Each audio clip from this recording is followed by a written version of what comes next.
नमस्कार। आज उत्तर छायावाद के विशिष्ट कवि गोपाल सिंह नेपाली की 109वीं जयंती है। नेपाली का काव्य सौंदर्य का काव्य है, प्रेम का काव्य है, उमंग और विद्रोह का काव्य है। नेपाली की कविता में राग है तो आग भी है, करुणा है तो विद्रोह भी है, और कल्पना है तो अपने समय के यथार्थ को चित्रित करने की विकलता भी है। 11 अगस्त 1911 को नेपाली का जन्म हुआ था बेतिया नेपाली रानी महल में। उनके पिता भारतीय फौज में थे। 1914 के अंत में अपने पिता के साथ वे बाहर गए और विभिन्न छावनियों में उनका बचपन बीता। जब वे 8 साल के थे तो उनकी मां गुजर गईं। मां के अभाव में प्रकृति के साथ उन्होंने साहचर्य स्थापित किया, और यह प्रकृति की ही देन है कि उनके हाथ में बंदूक नहीं गई, उन्होंने कलम उठा ली। नेपाली ने स्वयं भी कहा है कि यह हरी दूब की महिमा है कि मेरे हाथ में बंदूक की जगह कलम है। नेपाली के पिता 1924 में बेतिया आए। नेपाली का नामांकन राज स्कूल में कराया गया। वहां महावीर सिंह वीरन जैसे उन्हें शिक्षक मिले जो स्वयं कवि थे। नेपाली की काव्य प्रतिभा विकसित हुई और उन्होंने कुछ लिखना शुरू किया। 1930 में उनकी पहली कविता बालक में छपी थी, भारत गगन के जगमग सितारे। 1931 में उनकी 3 कविताएं छपी मोतिहारी से निकलने वाले मासिक पत्र विकास में, भूगोल, तोता से और बंदर मामा से। ये बाल कविताएं थी, लेकिन इन कविताओं में जो प्रवाह था, इन कविताओं में शब्दों का जो चयन था, उससे यह सिद्ध हो रहा था कि भविष्य का एक विलक्षण गीतकार हिंदी के मंच पर अवतरित हो रहा है। 1931 में नेपाली कोलकाता एक कवि सम्मेलन में गए। वहां अनेक कवियों से उनका परिचय हुआ और इस 20 वर्षीय कवि ने मंच पर धूम मचा दी। 1932 में जब इलाहाबाद में द्विवेदी अभिनंदन समारोह का आयोजन हुआ तो वहां मंच पर छा गए 15 चुने हुए कवियों को बुलाया गया था। नेपाली की कविता सर्वश्रेष्ठ, उनका काव्य पाठ सर्वश्रेष्ठ ठहराया गया। प्रेमचंद मंच पर उछल गए कि बरखुदार कविताई क्या मां के पेट से सीख कर आए हो। वहीं दुलारे लाल भार्गव से इनकी मुलाकात हुई, जिन्होंने सुधा में उन्हें आमंत्रित किया। 1932 में मैट्रिक की परीक्षा नेपाली नहीं दे सके, वे गणित में कमजोर थे। 1931 में उन्हें सेंटअप नहीं किया गया। नतीजा यह हुआ कि 1933 में वे सुधा के संपादकीय विभाग में चले गए। वहीं उन्होंने पंछी जैसी काव्य कृति की तैयारी की, जिसकी भूमिका महाप्राण निराला ने लिखी थी। निराला स्वयं उन दिनों सुधा में काम कर रहे थे। 1934 में नेपाली दिल्ली गए चित्रपट साप्ताहिक में संयुक्त संपादक होके। ऋषभ चरण जैन उसके संपादक थे, कहानीकार थे। और 1934 में उनकी 2 कृतियां प्रकाशित हुई, उमंग और पंछी। उमंग की भूमिका सुमित्रा नंदन पंत ने लिखी थी। उमंग में एक कविता है नौका विहार। यह कविता नेपाली की काव्य प्रतिभा, नेपाली की काव्य प्रवृत्ति को रेखांकित करने वाली कविता है। नेपाली कहते हैं कि जीवन में क्षण क्षण कोलाहल, ज्यों सुख त्यों दुख, सुख दुख समान। आती संध्या जाता बिहान, जाती संध्या आता बिहान। इसलिए जगत में दो ही तो शांति कभी देने वाले है, एक प्रकृति की मृदुल गोद, दूसरा प्रेम का मधुर गान। तो प्रकृति और प्रेम ये नेपाली के काव्य में बार बार आते हैं और इन्हीं का विस्तार है नेपाली का पूरा काव्य। उमंग के प्रथम संस्करण में 62 कविताएं थीं, जिनमें देश प्रेम की कविताएं भी थीं। गांधी जी के सत्याग्रह पर भी कविताएं थीं, उमंग की भी कविताएं थीं, मस्ती की भी कविताएं थीं, प्रकृति के सौंदर्य की भी कविताएं थीं, प्रकृति के नैसर्गिक सौंदर्य पर, प्रकृति के अखंड सौंदर्य पर नेपाली ने इसमें कई रचनाएं प्रस्तुत की थी। पंछी उन्मुक्त प्रेम का कथा काव्य है। नेपाली की प्रेम दृष्टि पंछी में परिलक्षित होती है। 1935 में नेपाली रतलाम गए, वहां रतलाम टाइम्स का संपादक उनको बनाया गया। 4 वर्षों तक वे रतलाम में रहे, रतलाम टाइम्स का संपादन किया और वहीं रागनी की कविताएं लिखी गईं। नेपाली ने कहा कि भीतर रोना बाहर हंसना संगीनी जान गया हूं मैं, बादल काले ही होते हैं संगीनी मान गया हूं मैं। नेपाली ने वेदना को पचा लिया था और वेदना में जो शक्ति होती है वो शक्ति को उन्होंने काव्य के रूप में हिंदी पाठकों के सामने उपस्थित किया। 1939 के शुरू में नेपाली योगी के संपादन विभाग से संबद्ध हुए। यहां उन्होंने योगी में एक स्तंभ शुरू किया गोल घर के मुंडेरे से। काफी लोकप्रिय हुआ यह। 1 वर्ष भी वहां वे काम नहीं कर पाए थे। तब तक उनकी नियुक्ति बेतिया राज प्रेस के मैनेजर के रूप में हुई। 5 वर्षों तक उन्होंने बेतिया राज प्रेस के मैनेजर का दायित्व संभाला।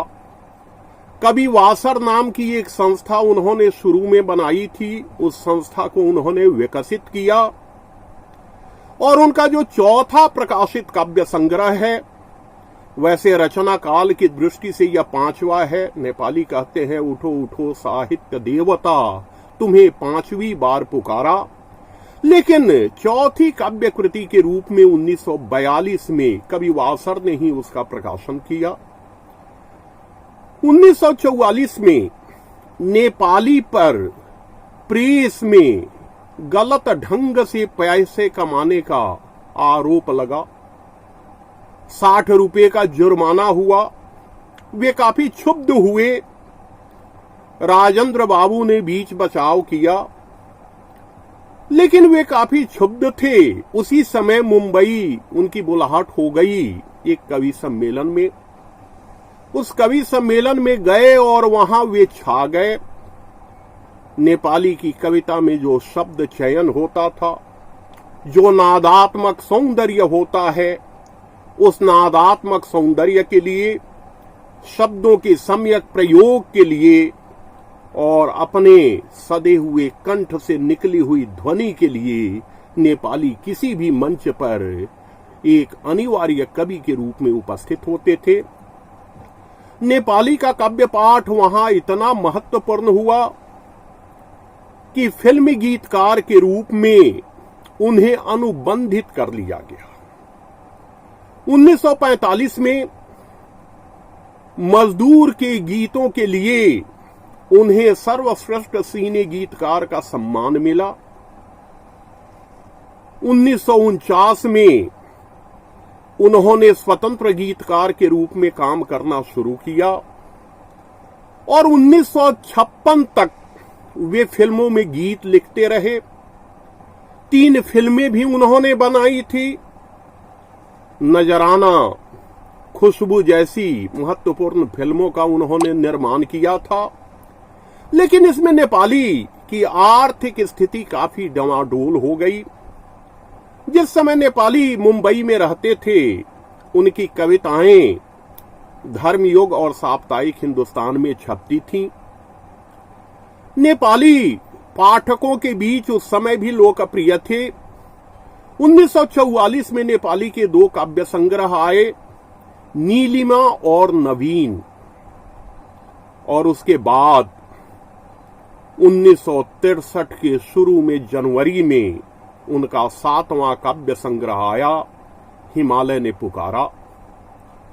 हिमालय ने पुकारा की कविताएं जागरण की कविताएं हैं, ये राजनीतिक विमर्श की कविताएं भी हैं और राष्ट्रभाषा के मुद्दे पर, शासन व्यवस्था के मुद्दे पर इस संग्रह की कविताओं में नेपाली ने चिंतन किया है।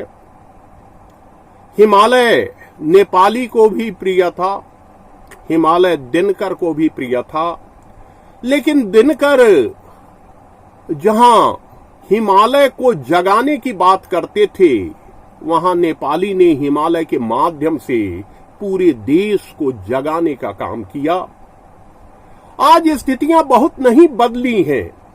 आज वही चीन हमारी सीमाओं का अतिक्रमण करना चाहता है, जिसको चेतावनी देते हुए नेपाली ने कहा था कि हम शीश झुकाएंगे न फरियाद करेंगे, जो हमसे लड़ेगा उसे बर्बाद करेंगे। नेपाली महत्वपूर्ण इसलिए भी हैं कि उन्होंने कवियों के स्वाभिमान की रक्षा की है। उन्होंने कहा है कि हम धरती क्या आकाश बदलने वाले हैं, हम तो कवि हैं, इतिहास बदलने वाले हैं।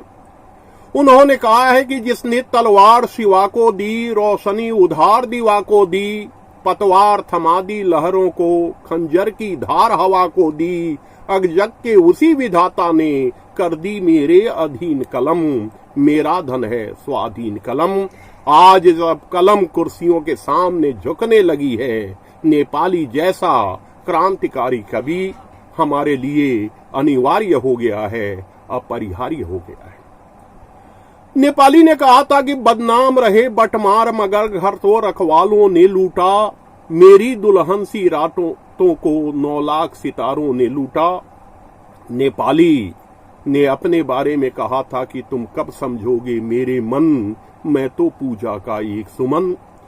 नेपाली में जो प्रेम है उसमें व्यापकता भी है, वह व्यापक होके देश प्रेम का रूप ले लेता है, और जब वह सीमित होता है तो नेपाली कहते हैं, दो हमारे नयन दो तुम्हारे नयन, 4 दीपक सदा जगमगाते रहें, और आधी दुनिया मैं हूं आधी तुम हो मेरी रानी, हम दोनों ने मिलकर पूरी कर दी ये कहानी। नेपाली ने 52 फिल्मों में लगभग 300 गीत लिखे हैं, और उन गीतों में भक्ति परक गीत भी हैं, प्रकृति परक गीत भी हैं, प्रेम और श्रृंगार परक गीत भी हैं। नेपाली का एक गीत है, फिल्मी गीत है कि रहूं कैसे मैं तुमको निहारे बिना, मेरा मन ही न माने तुम्हारे बिना। तो एक फिल्मी गीतकार के रूप में भी नेपाली की भूमिका महत्वपूर्ण है। नेपाली की गद्य रचनाएं भी, गोल घर का दर्शन उन्होंने 1931 में लिखा था। आगरे में 2 दिन उनका यात्रा वृतांत है, और उनकी 2 कहानियां मिलती हैं, नारायणी नदी के मगर और 56 छुरी। नारायणी नदी के मगर साहसिक कहानी है, और 56 छुरी जो है वह प्रेम कथा है। नेपाली के जो संपादकीय हैं, अगर उनका संग्रह किया जाए, नेपाली के 300 से अधिक फिल्मी गीतों का संग्रह किया जाए, तो नेपाली का पूरा कृतित्व हमारे सामने आएगा। बीच में नेपाली की पुस्तकें अनुपलब्ध हो गई थीं। उस समय भी लोककंठ में उनकी रचनाएं सुरक्षित थीं। नेपाली हमारे लिए प्रेरणा के स्रोत हैं, क्योंकि वे प्रेम की मर्यादा, प्रेम की संवेदना के कवि हैं, और सहज सौंदर्य को अभिव्यक्त करने वाले कवि भी। वे विद्रोह करने वाले कवि हैं, तो युवा शक्ति को पहचानने वाले कवि भी, अपने प्रति ईमानदार रहने वाले कवि हैं, तो दूसरों को ईमानदार बनाने की सीख देने वाले कवि भी। इसीलिए नेपाली ने कहा है कि अफसोस नहीं इसका हमको जीवन में हम कुछ कर न सके, झोलियां किसी की भर न सके, संताप किसी का हर न सके, अपने प्रति सच्चा रहने का जीवन भर हमने यत्न किया, देखा देखी हम जी न सके, देखा देखी हम मर न सके। आज गीतों की वापसी हो रही है। नवगीत का आंदोलन हो, उसके प्रेरक भी नेपाली ही रहे हैं। नेपाली ने कहा था कि लाख चला अतुकांत गद्य लो तुम कविता के भेष में, चल न सकेगा नीरस पद तुलसी मीरा के देश में। तो लोकमानस को रागात्मक सौंदर्य से अभिभूत करने वाले कवि को हमारा हार्दिक नमन। और आज नेपाली की प्रासंगिकता पहले से कहीं अधिक हो गई है। वह युद्ध के मोर्चे पर भी नेपाली के बारे में दिनकर ने कहा था कि वे चले गए, लेकिन उनकी कविताओं की सेना आज भी हमारे बीच है। उनकी कविताओं की सेना हमें उद्वेलित करेगी कि हम अपने देश की सीमाओं की रक्षा कर सकें और हम अपने भीतर की प्रेम संवेदना को जागृत कर विश्व मानववाद को एक नया स्वर दे सकें। धन्यवाद।